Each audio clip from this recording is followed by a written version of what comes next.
Не ви познавам дълго време, това е така, но някак си свързани са нашите сърца. Наричам ви приятели без никакво съмнение, защото просто ви имам доверие. Когато съм с вас, чувствам се добре, ражда се отново веселото в мен дете.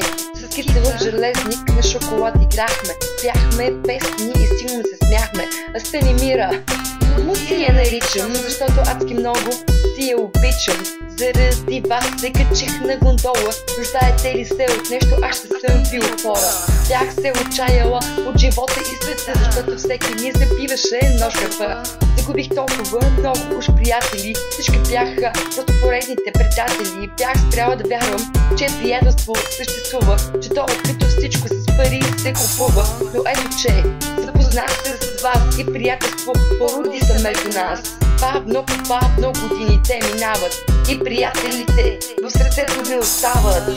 И приятелите в сърцето ми остават.